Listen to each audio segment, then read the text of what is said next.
All right, hello everyone, and thank you for joining us. We're here now with Jack Rathbone and Noah Juulsen. If you have a question for either, please indicate so using the raise hand function and advise who your question is directed to. We're just going to give it a moment here for questions to filter in, and we'll start with Chris Faber, Canucks Army. Hey guys, thanks for taking the time today. I'll start with you, Noah. Getting an AHL team in Abbotsford, your hometown, I'm sure it was obviously pretty great news when you heard about it in the first part, but now that you've gone through a full season of seeing what AHL hockey's like in Abbotsford, what can you speak on about the community getting behind the team?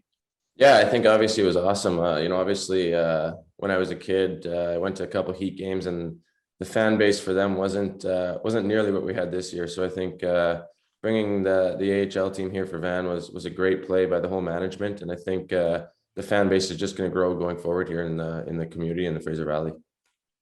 And what did you kind of learn just about how this community can come together for an AHL team? You mentioned it's a little bit better here than it was with Calgary's minor league team being here.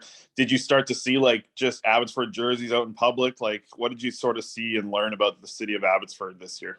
Yeah, for sure. I mean, everyone's starting to wear the team apparel and jerseys on game days and things like that. So, you're growing a team and a fan base, and they're able to see the younger developing players who may be in Vancouver one day. So I think as a community, we're thankful that everyone who is supporting us and the team. So it's been awesome.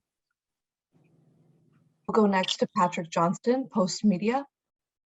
Hey, Noah, at the beginning of the year, we talked about just getting a chance to play and how tough the last 2 years have been. How do you assess your season? You got a full year and you got some NHL games in. You hadn't been able to do that really, from start to finish in a couple seasons. Yeah, I think like you said, getting a chance to play was huge for me. Obviously, the last couple of years have been up and down, and then the Canucks taking a shot on me and bringing me in here from where I was in Florida. I think it helped me a lot. I played a full season. I haven't done that in three years now, so it was great to get in games and then have an opportunity to go up and play some games with Van. That was something I didn't expect this year with how it's gone the last couple of years, but I'm fortunate and grateful I had that opportunity. How have you evolved as a player? You come out of junior, you sort of think you know what you know, and then you realize as a pro that you don't know a whole lot. Now you're 4, 5, 6 seasons into your NHL or your pro career. What did you learn about yourself, and how has your game changed? Yeah, I think I've kept my game pretty similar to what it was in junior. Obviously in junior I was playing power play and stuff like that, but I knew going pro that wouldn't be the case. So I think for me, it's kind of what I expected, and moving forward, I want to play the same way. I want to be a shutdown D-man and just continue from there. We'll go to Ben Rigetti. We'll start with morning guys as well. Jack, so we've heard from Noah, hometown. For yourself, coming over from the East Coast, what's it been like for you adjusting to Abbotsford and getting used to living in the Fraser Valley? Yeah, I mean, it was honestly a pretty easy transition. I think Noah touched on it a little bit, but as the season went on, I think sort of the fan base grew, and you could see a passion there that I think is only going to be heightened here in the next few years. It's a special hockey community, and one that I think was obviously excited to see hockey back. And for Noah, you won the team's Man of the Year award. What does winning that honor mean for you in the team's inaugural season in your hometown? Yeah, I think it's obviously a great award to win in the first year with the team, but a lot of it was to do with me being from here and having connections with the community and with tournaments I played as a kid and so on. Even when the flood hit, I knew a lot of people who were affected by that, and as a group and as a team, we felt we needed to help those people who were suffering with the flood, and to continue from there. We helped out a lot this year with sandbagging and so on. So I think as a group, it was more of a group thing than it was for me. But we felt as a team, we needed to grow our team into the community and build the Canucks name. And finally, for Jack, obviously another successful year, winning Rookie of the Year, making the HLL rookie team, fan favorite as well. What's it been like for you to kind of see how warm and adaptive this Abbotsford fan base has been to welcoming you? Yeah, they've been great. I think, with the whole team, I think obviously they haven't seen hockey or professional hockey in a few years. So I think towards the beginning, it was obviously tough not being able to have a full building, with the COVID restrictions and stuff like that. But once those got lifted, you kind of see the fan base grow. And obviously we had a pretty hot stretch there towards the end of the regular season. So easy to jump on that bandwagon too. So it was fun to play in front of. Go back to Patrick Johnston, Post Media. Jack, just similar to Noah, getting a full season in it, you hadn't played a ton. I mean, that was something RJ always stressed, was that you actually hadn't played a ton before you signed. And then last year, obviously, with the fact you're on the taxi squad so often and had a strange course of events. What was it like for you actually getting a full season? I know you were hurt early in the year, but being able to get some games in, what did that mean for you? It was huge. You talk to RJ and you talk to even Cully mentions it a lot about getting into a rhythm. Definitely a little bit of stop and go with the injuries, but I think you start to adapt to pro hockey a little bit easier once you get into that rhythm and play a consistent stretch of hockey. And I think once that kind of fell into place and I was able to get healthy a little bit there, it was a fun stretch. Being injured is never easy. What did you learn about yourself getting your way through, especially early in the year there, having to sort of just sit and watch and get healthy? Yeah, I mean, it's never fun watching, especially when we had a lot of bodies down, and you feel for the guys that are in the lineup, being able to adapt to a new lineup basically every night. So I think I felt more so for the guys, and we got a great support staff out in Abbotsford with Roman and Triv. So they helped me a ton, able to get me back to 100% as quick as possible, and really appreciate them doing that. Next up, we have Jay Janauer, Global BC. Jack, good morning. Thanks for doing this for us. I'm wondering if you could describe for me your season. How would you describe it? Would it be a season of growth? Would it be a season of confidence? Because, Patrick mentioned that you had some injuries, but I think you had a pretty solid season. How would you describe it, and where would you have grown the most as a player this year? Yeah, I think I've always been pretty confident in my game. So I wouldn't say I gained confidence, but I kind of just kind of went into it with an open mind. Obviously, a year for development, being able to play under a coaching staff like the ones out in Abbotsford with Cully Elms and Ads was something that I don't think anyone should take for granted. They're probably one of the best coaching staffs in the league. So I think that was huge, being able to work with them every day. And yeah, like you said, I haven't played a lot of hockey, so good to get a pretty consistent stretch of games in, and obviously helps playing with some really good players and on a really good team. We know what you can do offensively. How much more has your defensive awareness improved, Jack, in terms of playing the game from the blue line in as well as the blue line out? Yeah, I think I've definitely taken some major strides in it. I think a lot of credit goes to, like I said, the coaching staff. We do a ton of video out in Abbotsford, and I think that's been a key piece in making strides on that side of the puck, and just kind of a heightened focus on my end, just to the details, and from my own blue line in was something that I tried to focus on there, obviously, for the time that I was healthy.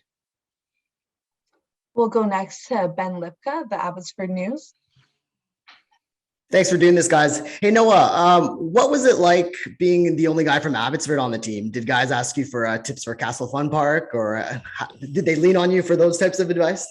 Yeah, at the start of the season, guys were asking a lot, where to go for dinners and places like that, where to find spots to live and so on. So I think it was kind of nice for them having me here to, give that advice of where to eat in restaurants and so on. But, they didn't bug me too much about what to do. It's pretty self-explanatory when you go on Google. There's not a whole lot. So I think that's about it.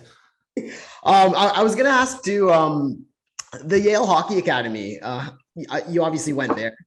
How much did that time help you? And I know they still continue to roll out products. Like 15 guys were drafted to the WHL in December. So how did that whole experience help you? And do you still kind of follow the program?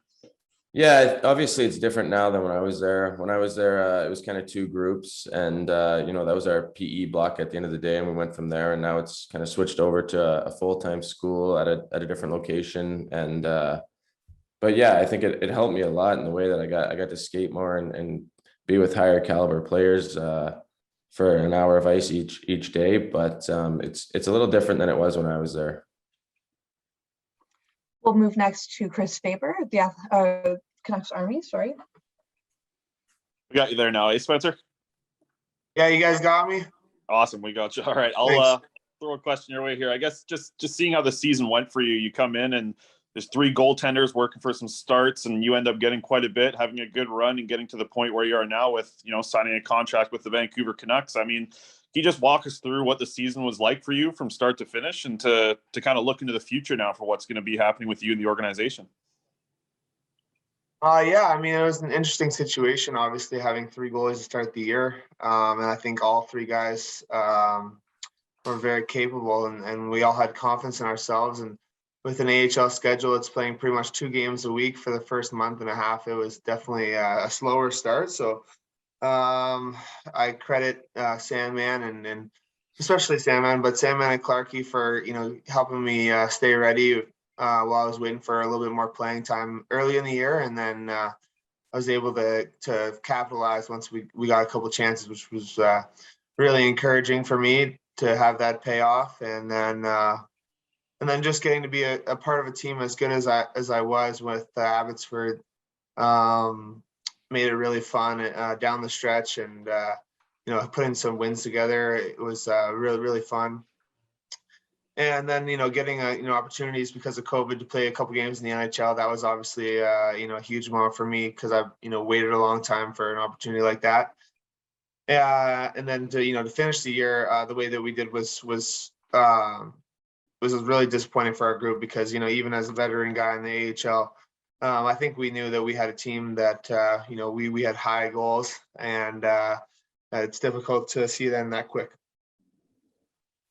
Next question here is for Jack. Jack, the AHL is a developmental league, and Jim Rutherford and his end of season availability talked about you being one of the players that they expect a lot out of at camp next year, and someone who might be able to crack the NHL roster.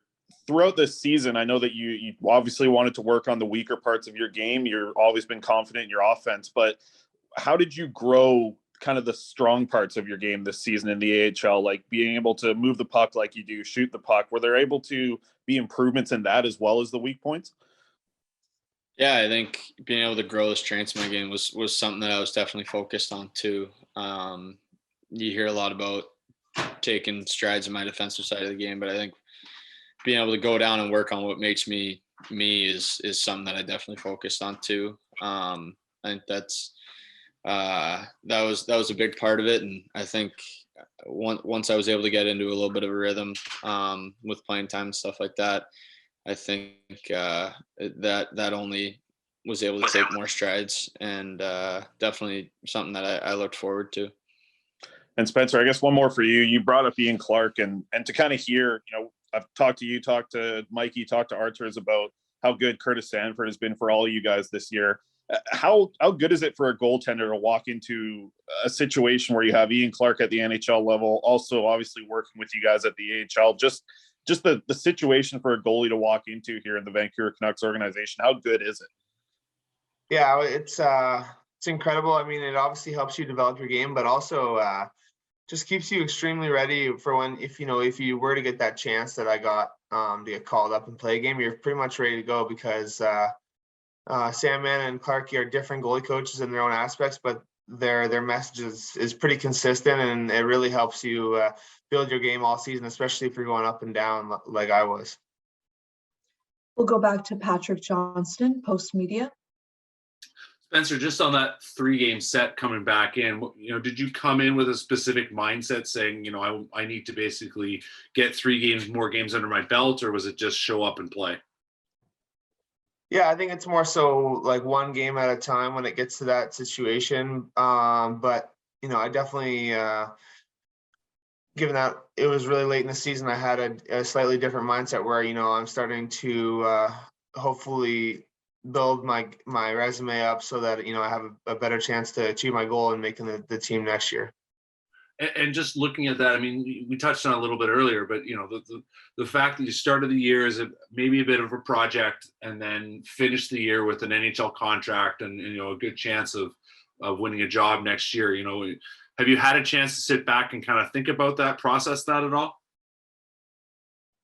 I think it's just, it's kind of, yeah, it is cliche, but it's this kind of day-to-day process. I mean, just got to do whatever the next step is that they've been giving me. I really feel like I bought in with Clarkey and the Canucks, what their plans are for me. So I'm just going day to day. I know that I need to have a really, really strong summer and preparing, to go to battle next camp.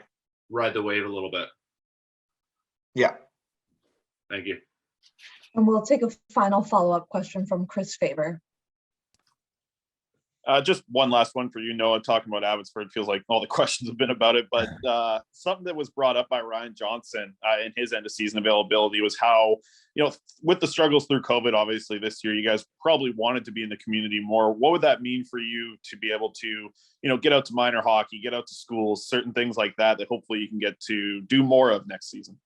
Yeah, for sure. Obviously for me, giving back to the community that I grew up in and playing in, but as a group, I think all the guys on the team kind of missed that part of playing pro hockey. You get to go back and see the little kids, whether it's minor hockey, whether you go out on the ice and practice with them or go to school and hang out with the class. I think that's part of the life you want to give back to the kids and have them see what you do every day. You're not just going to the rink and practicing, but you're spending time, giving back to the community and growing the game of hockey for everyone. Thank you, Jack, Noah, and Spencer, and thank you all for joining us. That will conclude today's media availability. All the best.